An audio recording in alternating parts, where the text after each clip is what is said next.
Hello and welcome. As always, I'm Abbie. This is Stories Lived, Stories Told. And today, I invite you to join me and our guest, Fatima Razvi, as we take a communication perspective on her experience as a CosmoTeenz Fellow.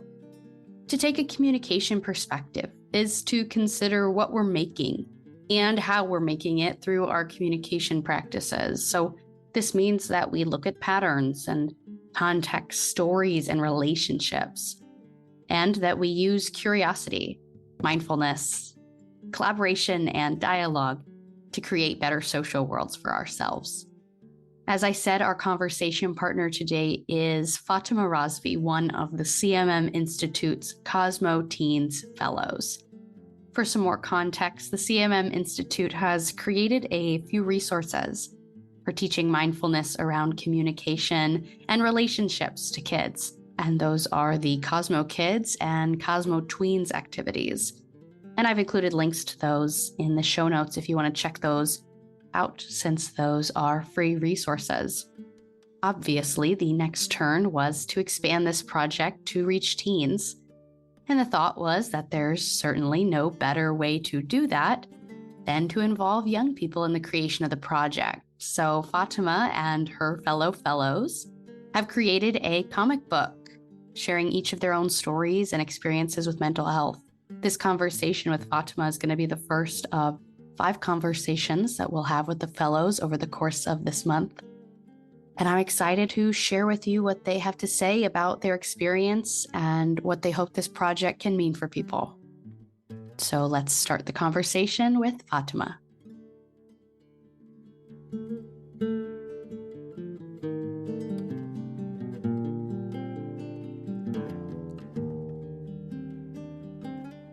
Hi, Fatima. Welcome to the podcast. Hi, Abbie. I'm really excited. I'm so glad that we're getting to talk today.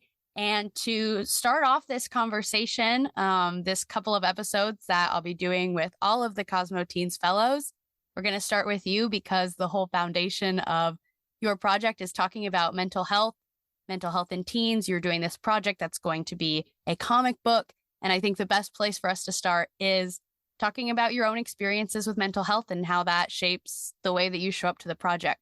So I'd love it if you could, knowing the context of the conversation that we're about to have is about mental health, about communication, about your work with this project. Can you introduce yourself a little bit? Yeah, my name is Fatima. Right now I'm in my last year of high school. And, high school, I think, is definitely also where a lot of students and just people in general face a lot of these mental health issues. You're just surrounded by so many different people. Everyone is just finding themselves, whether it be in a healthy way or, in an unhealthy way. Other than that, I am married at 18, which is also really, I'm very happy. That really tremendously helped my own mental health. Just having that someone by my side and someone I know that's going to, stick by my side and just really having that support system. I'm also a writer. I'm really into writing and psychology. So that's what I'm going to be studying in college. I'm going to go into child psychology, really, get really into the foundation of mental health where it all begins in our childhood. And then hopefully, I really do want to apply that into more of a writing and research aspect. So I really can help, whether it be parents or other researchers or just guardians, and really help them see what they can do, what's best for their child and just people around them. That's awesome. And I relate to what you're saying about that too, because I feel like I have one foot in communication, like the academic communication world, and one foot outside of that, trying to say, okay, how can I take all of this research, all of this writing that exists that's so helpful that all of the academics, all the scholars of communication know and have looked at and studied and theorized about forever. Yeah. How can I bring that to people outside of that world and make it more accessible so that real people can actually put it to use in their lives to better their relationships? And I think that sounds like kind of what you're saying you want to do too. Yeah, definitely. And I mean, that's what CMM, the Fellows and Teens, is doing right now. We're trying to see what we've learned in being in CMM and taking that communication aspect and how we can just help teens now and, young adults really apply it to their lives. Because I know at least kids around my age and even a little older or a little younger, we all have communication issues, whether it be just society just not creating that window of opportunity or just our own peers not being very open about it. Mm-hmm. So definitely just, seeing that progression, like taking one thing from another and just linking them two together. Yeah. Well, I think people take for granted too that you just pick up good communication skills somewhere along the way, when really that should be something we're having a more like obvious, explicit conversation about. And so that's why it's cool that, the CMM Institute has CosmoKids, which is supposed to be an intentional space to have those conversations, to develop those like, what we'd call social emotional skills. And then that you all with the CosmoTeenz Fellowship coming up to kind of give like a second step to that project, so that as these young people who have or had not, have access to good social emotional learning when they were younger, can have something to enter in their lives at this stage. And I just think that's really cool. Yeah, definitely. Yeah. So how did you first come across the fellowship? How'd you learn about it? What made you want to apply for it? So my Model UN advisor, she actually, I believe she was on a meeting with Kim. Kim brought up the CMM teens and how they were looking for applicants. So then my advisor, she gave this to me. She was like, hey, I really think you're going to love this. You're very outspoken. You're very like, you want to help people. So I think you should definitely apply for this. Just see if you get in. If you get in, that's so great. You're going to help a lot of people. If you don't worry. Something else is going to come along the way. So after doing a little bit more research, I applied. I did it, I think maybe like a week before it was like due. And I had my whole family reading over my application. Aww. I had my husband helping me. I was like having him ready on call, like, oh, am I going to get accepted or not? And then when I finally did get accepted, it was in the middle of the school day. And I read the email and I started like crying to my teacher. I was like, oh my God, remember that thing I was telling you? I got accepted. And then it was just a whole like burst of excitement. And just ever since, it's just been such a exciting opportunity for me that I'm like so grateful for. Yeah. I mean, from what I've seen, even talking with you all just in the limited times that I have, it seems like you all have been able to be really engaged with it. And I can see that you all are really passionate about it. So I'm so glad that you were selected. I'm so glad that you've gotten to work on this project. But that's the path I'd like to go down a little more for our conversation, is to ask, what has your experience been like so far? Because we're like months in at this point. Right. We've been in conversation for a while now. So, so far my experience with the other fellows has been great. We're all pretty much in different time zones, except for me and, Haruka, who's also in New York. But we all have such busy schedules because we're just so like committed people that like it gets difficult trying to like have the same meeting time or trying to like get everyone on the same page. But it's been really like, we're all pretty adapting and understanding of each other, that even if like, okay, we miss a few meetings, like the other person will fill us in, or it's just like, we have this good balance among ourselves that we're all very open into listening to each other's ideas and trying to find out, what's going to be best for this project moving forward. Has that been one of the big challenges, is just coordinating time zones? Not something you've maybe been in a situation to have to deal with before? Yeah, definitely. Like right now, we're all like constantly sending emails back and forth to each other, like wondering when our next meeting is going to be, but we're all just like have such packed schedules. Yeah, definitely a challenge to make it work. What's something that you've learned from your time as a fellow so far? Definitely how to be more open to people that like challenge your ideas. I know that like in my at least peer group and like where I am, I'm a very like outspoken person, and I'll be seen as like, oh, she's a leader, she has a strong personality. But these other fellows, they all have strong personalities, which I love because I haven't been challenged like that before. And it's not a bad challenge at all. It's a great challenge because I'm getting so much more input and so many more ideas and like, things I haven't even thought about before. Like Johanna, she was the one who came up with the comic book, and I didn't even think of that. And I was just so fascinated. So definitely like I'm loving the challenge and just, how our energies kind of like match with one another, like challenging each other, questioning each other, and just really like getting more fond of each other. Yeah, since you are all such a, global, diverse group of people, do you feel like you've learned or seen more differences between all of your experiences with mental health, or more similarities than you thought there might be?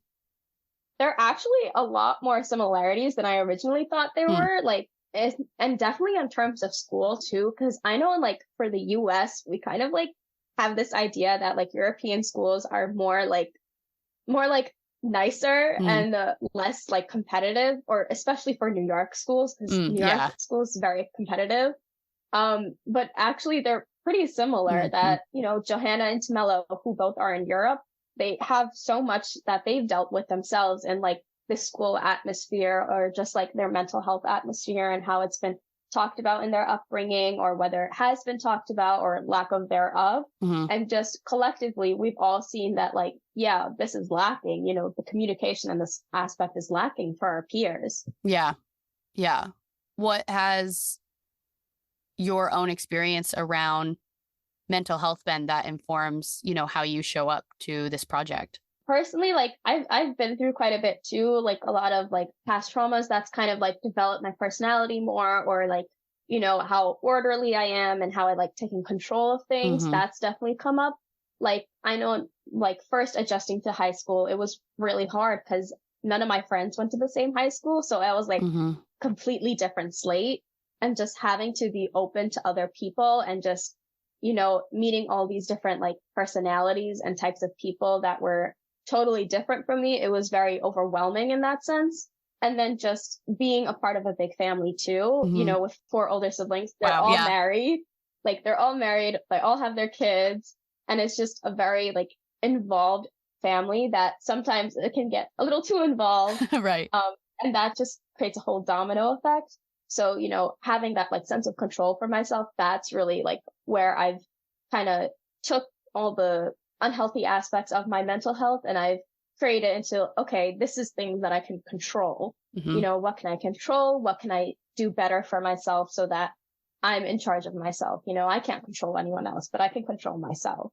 I think that's a great way to put it too, that it's almost like, you know, when I hear the words mental health, my brain kind of immediately goes to like anxiety, depression, but mental health encompasses so much more than that. And I kind of like the way that you're putting it makes me think of mental health in terms of what is most mentally healthy for each of us is going to look different, and it has to do with us understanding ourselves and what our needs are.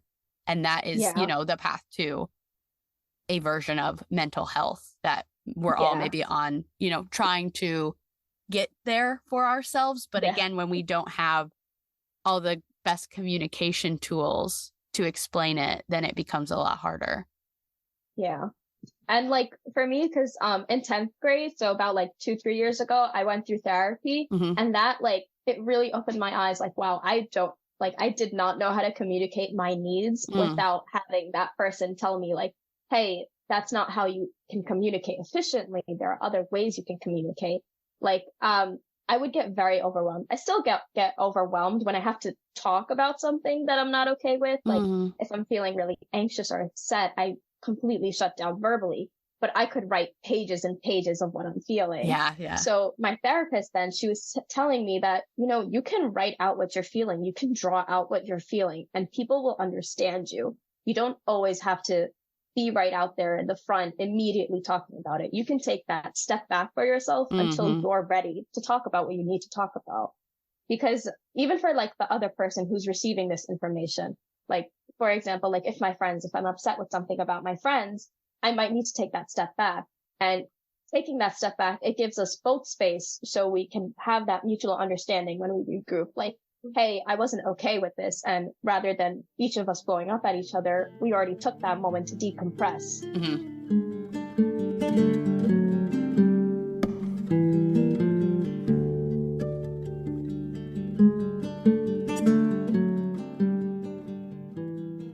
How do you see peers, your friends, other people of your age group handle conversations about mental health? For my like friend group, since we all are very open about our mental health, we actually relatively do it pretty good. You know, we ask each other before we vent or we rant, like, hey, do you have the space to hear me vent? And that has also helped a lot, because I know like some people will just be constantly listening and taking in all of their friends' like traumas and being their friend's therapist, when I think it's great to ask, you know, hey, do you have the space to listen to me, or do you have the space to give me advice? Yeah. And that, you know, that's a boundary like my friend group and I established now. And then that's great. some of my peers, they don't have that. And like, I'll overhear their conversations, or some of my acquaintances tell me like, I'm just this person's therapist at this point. And I tell them like, it's okay to set that boundary. You're not saying anything bad. It's just what's healthy for you and what's healthy for them. Because if you are even giving advice to a friend and you're constantly giving the same advice, it gets exhausting. And then the friend who's ranting to you, they're probably like tired of it too, just hearing the same thing. So just taking some space away to decompress for yourself, and just setting that boundary really does help, if you have the space to hear someone out or not. Yeah. It sounds like with this project, with your comic book, a big part of it is going to be giving people language where they maybe didn't have the language to express themselves before. Like, even hearing what you've just explained, I'm sure there could be people thinking, I didn't even know I was allowed to, say, actually, I can't handle this story right now, in a supportive way. There's a lot of like layers to this conversation. Yeah. And so I think it's just like peeling back all these layers and saying, even if you're being there for someone else, what do your own boundaries look like? Let's consider what kind of language are you using that's supportive and still like respectful of other people's own, mental spaces, and not do trauma dumping or, whatever you would call it. And even in like our comic book, we are hoping to like show, like visually show like what it looks like to feel so overwhelmed by like just everything that's going on around you. Because everything around us is so like overstimulating. Yes. And it's just it gets to a point where we can't handle it and we'll just shut down. I think as a society too, like we really need to like dial it a step back maybe. Because I know in like New York, it's extreme hustle culture. Because I'm going to end up living in Maryland, and compared to Maryland, like I'm so like baffled on how different it is. Like my husband and his family is so laid back. Meanwhile, my family, like we're constantly doing things. We're constantly saying we have to be productive. And we're constantly saying like, we have to get this done today, or else it's never going to happen. And then other people around me just take their time in doing things that aren't so grand. Like, homework that's due like in a week, I'll tell myself I have to do this today, or else I'm never going to get it done. And then you can space it out. It's not the end of the world to just take a break for yourself and not do everything in like one day. Yeah. It seems like, in my own experience and in what you're saying too, that it does matter a lot who we're around and how that affects how we're understanding our mental health. Because if we're just go all the time and not taking the moment to say, is this the best for my mental health? What effect is this having on me? Because I'm thinking like, it wasn't until I went to college, I was, aware of the world of mental health and words like anxiety and depression. But it wasn't until college when I maybe heard other people talking about their own experiences with anxiety that I was able to say, oh, this thing that I've experienced for years, I can finally name it anxiety, that was an experience I was already having, but I almost didn't know that I was allowed to call it anxiety because I wasn't as familiar with what that looked like. And so I think that's, especially cool to think about with the comic book, of having like a visual representation, because for me, like my anxieties or, the way that manifests me is like a very physical experience. Like I'm aware that I could be like, oh, well, I feel like I can't breathe, or I feel nauseous, or I feel tense in my body. Like those are things I can point out, but it's taken me a long time to be able to, connect those dots in a way and say, oh, this is and to understand myself. And so I think it's, one big process of trying to understand yourself. And if you're thinking about it in terms of the CMM theory and talking about stories, it's like the question is maybe, what is the story that you've been told about mental health, based on the people you're around, based on your community? Do you have an idea of that in your life, of if you think of, what is the story I've been told about mental health? Definitely just so much stigma around it that it's like, it's almost like a sin to talk about. Like, oh, you have to whisper about it, or like be hush hush about it. And then like kind of outgrowing those like cultural experiences, breaking those boundaries between like, okay, what is society saying? And then what are like doctors saying, and kind of meshing them two together. Then you kind of realize like, it's a holistic approach. You can't just go one side or the other. Like you really have to look at it holistically. And like the stories that we're being fed on what mental health is, as a kid growing up, I always heard that, oh, it's for the doctors to deal with, like, oh, they're going to diagnose you. Oh, it's all about medicine. And really it's not always about, taking medication. It's not always about having to go to professional help. Like mental health is just such a vast like ocean of experiences that people have and such a vast like thought process that it has so many, like you said, layers to it that you can't just like nick at one and then just hope for the best. Like you have to go each layer of your like steps in life. Like I know even in like beginning of like high school, I was like still finding myself. I was like, I'm going to find myself and I'm going to be the best person I can be. And I thought, okay, by 10th grade, I'll be this type of person. Still by 12th grade, I'm trying to be that person. Right. And it's not linear. Yeah. Like you can have so many setbacks. You can have so many like bolts of motivation and rush of energies, but it's just such a like a wavy experience that like you just always have your ups and downs. Yeah, absolutely. Well, I appreciate all the insight that you've already given so far. So to kind of wrap up, I want to use that language of CMM and ask you, you know, how do you define a better social world? What does a better social world look like for you? And how do you feel like the work that you're doing with the CosmoTeenz is part of working toward that better social world? For me, a better social world would definitely be just more compassion for another person and more like open-mindedness and communication. Because in where I am and just seeing people around me, there's so much toxicity that comes with trying to be open-minded. Like people can say they're open-minded, but then completely shut down the other person, whether or not they agree with them. So just to see a strive for more open-mindedness and compassion for another person, that would make the world a tremendously better place, because compassion and empathy is literally, in my opinion, like the foundation of every single other trait. Yeah. Because if you have empathy, you're willing to listen to the other person. If you have compassion, you're willing to communicate with the other person. And just those two things really like just go hand in hand together with, you know, everything else and create that domino effect to create that better world. In terms of what I'm doing with CosmoTeenz and young adults, I think just creating that comic book and more like, because a comic book is seen as like kind of childish, but really it doesn't have to be. There are so many like adult comic books that you see or adult comics. I think to have teens know that they don't have to rush their growth process is important for their own communication and their own mental health. Because, you know, if they see a comic book, I think it's like, hey, you know, okay, I don't have to read a chapter book, and it's more digestible to learn what we're trying to send. So what our message is going to be. So what is healthy mental health? What would it look like? And then what's unhealthy mental health? What would it look like? And just how to communicate that in an efficient way. Yeah. I think the key word of what you said there is that it's a process. Like you said, this growth, this, you know, learning yourself, learning what is mentally healthy for you.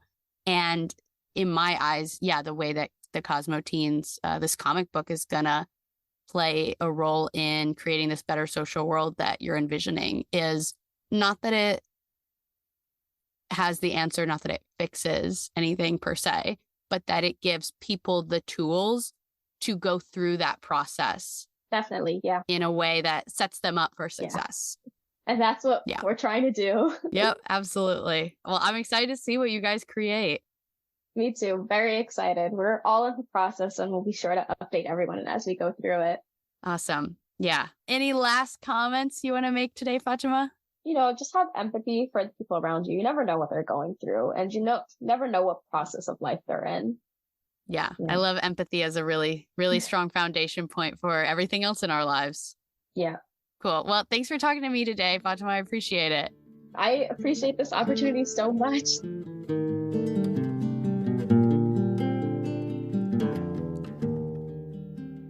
Okay, that is all for our conversation with Fatima. But remember, this episode is part of an ongoing conversation throughout the month of January with each of the 5 CosmoTeenz fellows.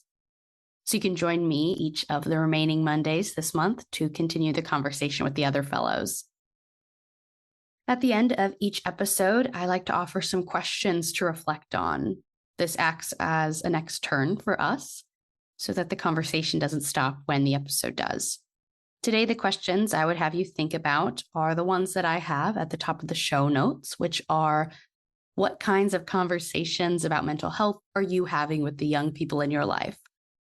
Or if you yourself are a young person, a teen or a young adult, what kinds of conversations about mental health are you having with your peers?